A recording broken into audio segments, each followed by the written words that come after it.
मैं गरिमा अग्रवाल आप सभी का वंदन करती हूँ, अभिनंदन करती हूँ। आइए आज हम सुनते हैं शीतला माता और दो देवरानी जेठानी की कहानी, साथ ही पथवारी माता, लपसी तपसी और बिंदाई जी की भी कहानी, जिनके बिना शीतला माता की कहानी अधूरी है। एक गांव में ब्राह्मण दंपति रहते थे। दंपति के दो बेटे और दो बहुएं थी। दोनों बहुओं को लंबे समय के बाद बेटे हुए थे। इतने में शीतला सप्तमी यानी शीतला अष्टमी का व्रत आया। घर में पर्व के अनुसार ठंडा भोजन तैयार किया। दोनों बहुओं के मन में विचार आया कि यदि हम ठंडा भोजन कर लेंगी तो बीमार होंगी, बेटे भी अभी छोटे हैं। इस कुविचार के कारण दोनों बहुओं ने पशुओं के दाने तैयार करने के बर्तन में गुपचुप 2 बाटी तैयार कर ली। फिर सास बहू शीतला की पूजा करके आई, शीतला माता की कथा सुनी। बाद में सास तो शीतला माता के भजन करने के लिए बैठ गई। दोनों बहुएं बच्चे रोने का बहाना बनाकर घर आई। दाने के बर्तन से गरम गरम रोटला निकाला, चूरमा किया और पेट भर खा लिया। सास ने घर आने पर बहुओं से भोजन करने के लिए कहा। बहुएं ठंडा भोजन करने का दिखावा करके घर के काम में लग गई। सास ने कहा, बच्चे कब के सोए हुए हैं, उन्हें जगाकर भोजन करा लो। बहुएं जैसे ही अपने अपने बेटों को जगाने गई तो उन्होंने उन्हें मृत पाया। ऐसा बहुओं की करतूतों के फल स्वरूप शीतला माता के प्रकोप से हुआ था। बहुएं विवश हो गई।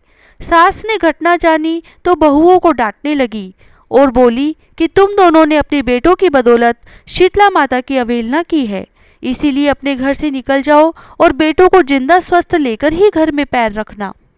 अपने मृत बेटों को टोकरे में सुलाकर दोनों बहुएं घर से निकल पड़ी। जाते जाते रास्ते में एक जीर्ण वृक्ष आया। यह खेजड़ी का वृक्ष था। इसके नीचे ओरी और शीतला दोनों बहनें बैठी थी। दोनों के बालों में बहुत जू थी और वह दोनों बहुत परेशान हो रही थी। इधर बहुओं को भी थकान महसूस हो रही थी, तो दोनों बहुएं ओरी और शीतला के पास आकर बैठ गई। उन दोनों ने शीतला और ओरी को परेशान होते हुए देखा तो उनकी बहुत सारी जू निकाली। जुओं का नाश होने से ओरी और शीतला ने अपने मस्तक में शीतलता का अनुभव किया। तब उन्होंने कहा, तुम दोनों ने हमारे मस्तक को शीतल और ठंडा किया है, वैसे ही तुम्हारी गोद हरी रहे। तो दोनों बहुएं एक साथ बोली कि गोद तो हरी थी, लेकिन फिर भी मारी मारी भटकती हैं, परंतु शीतला माता के दर्शन नहीं हुए।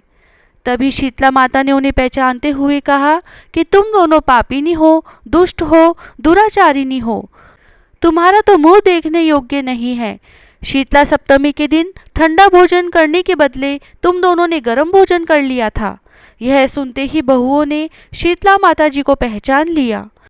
देवरानी जेठानी ने दोनों माताओं का वंदन किया और गिड़गिड़ाते हुए कहा कि हम तो भोली भाली हैं, अनजाने में गरम खा लिया था। आपके प्रभाव को हम जानती नहीं थी। आप हम दोनों को क्षमा करें, पुनः ऐसा दुष्कृत्य हम कभी नहीं करेंगी। उनके पश्चाताप भरे वचनों को सुनकर दोनों माताएं प्रसन्न हुई। शीतला माता ने मृत बालकों को जीवित कर दिया। बहुएं तब बच्चों के साथ लेकर आनंद से पुनः गांव लौट आई। गांव के लोगों ने जाना कि दोनों बहुओं को शीतला माता के साक्षात दर्शन हुए थे। दोनों का धूमधाम से स्वागत करके गांव में प्रवेश करवाया। तब बहुओं ने कहा, हम गांव में शीतला माता के मंदिर का निर्माण करवाएंगे।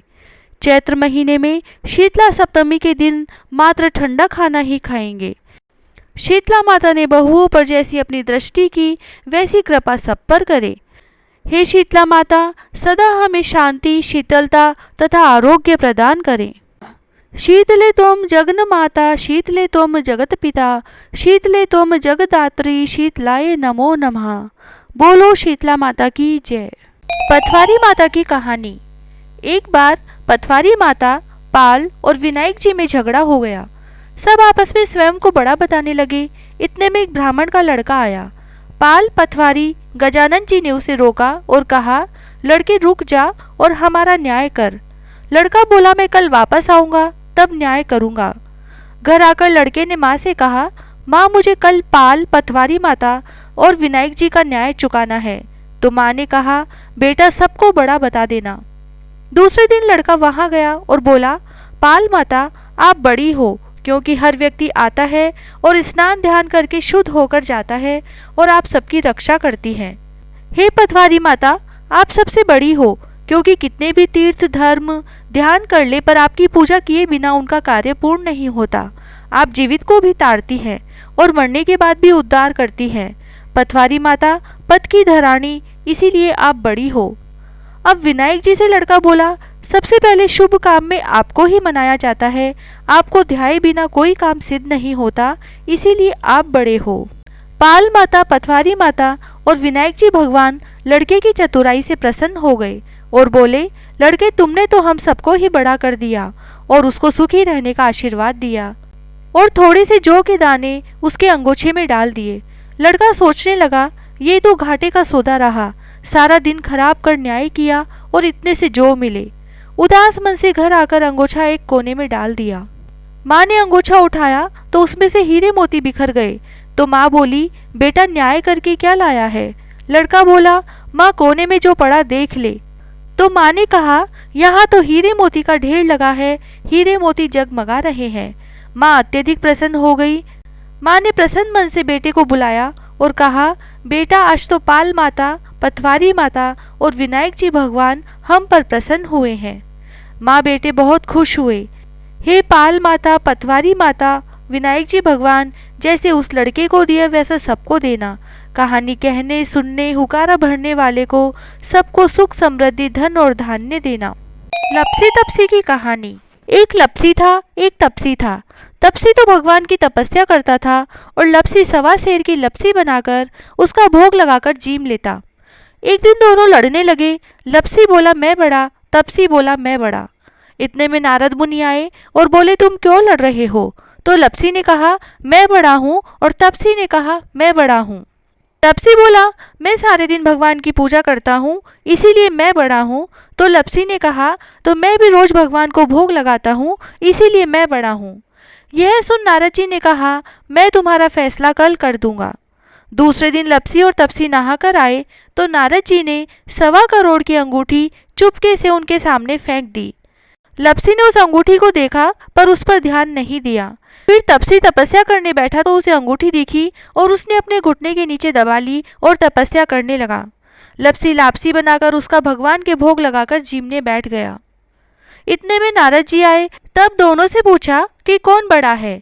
फिर तपसी ने कहा कि मैं बड़ा हूँ। नारद जी बोले, तेरा घुटना उठा। उसने घुटना उठाया तो उसके नीचे से 1.25 करोड़ की अंगूठी निकली। तब नारद जी बोले कि ये अंगूठी तूने चुराई है, तुझे तेरी तपस्या का फल नहीं मिलेगा।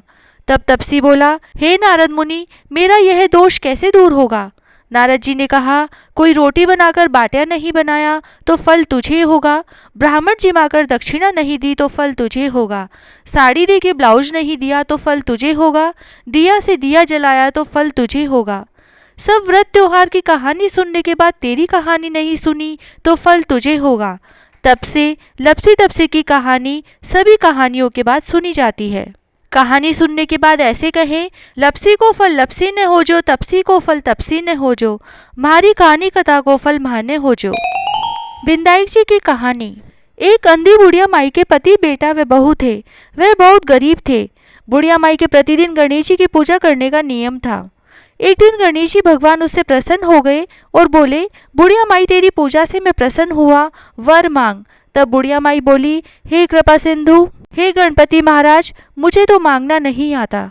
तब भगवान गणेश जी बोले, तेरे बेटे से पूछ ले। तब बुढ़िया माई बेटे से पूछी तो बेटा बोला, धन मांग ले। बहू से पूछा तो बहू बोली, माँ पोता मांग लो। तब माई ने सोचा, ये दोनों तो अपने अपने मतलब का मांग रहे हैं, क्यों ना मैं पड़ोसन से पूछ लूँ। पड़ोसन से पूछा तो पड़ोसन बोली, तू क्यों धन मांगे, क्यों पोता मांगे, तू तो अपने लिए दीदा घोड़ा मांग ले। तब बुढ़िया माई घर आई और सोचा कि ऐसी चीज मांगनी चाहिए जो बेटा बहू भी खुश हो जाए और अपना भी काम हो जाए। दूसरे दिन गणेश जी भगवान आए और कहने लगे, माई कुछ मांग। तब बुढ़िया माई बोली, दीदा घोड़ा देवो, सोने के कटोरे में पोते को दूध पीता देखूं, अमर सुहाग देवो, निरोगी काया देवो, सभी को सुख देवो। तब भगवान गणेश जी बोले, माई तूने तो मुझे ठग लिया, सब कुछ मांग लिया और कहती है मुझे मांगना नहीं आता। पर ठीक है, सब ऐसा ही हो जाएगा। और तथास्तु कहकर भगवान गणेश जी अंतर्ध्यान हो गए। बुढ़िया माई के सब सुख हो गए। हे गणेश जी भगवान, जैसा बुढ़िया माई व उसके परिवार को दिया, वैसे धन के भंडार सबके भरना। जय श्री राधे।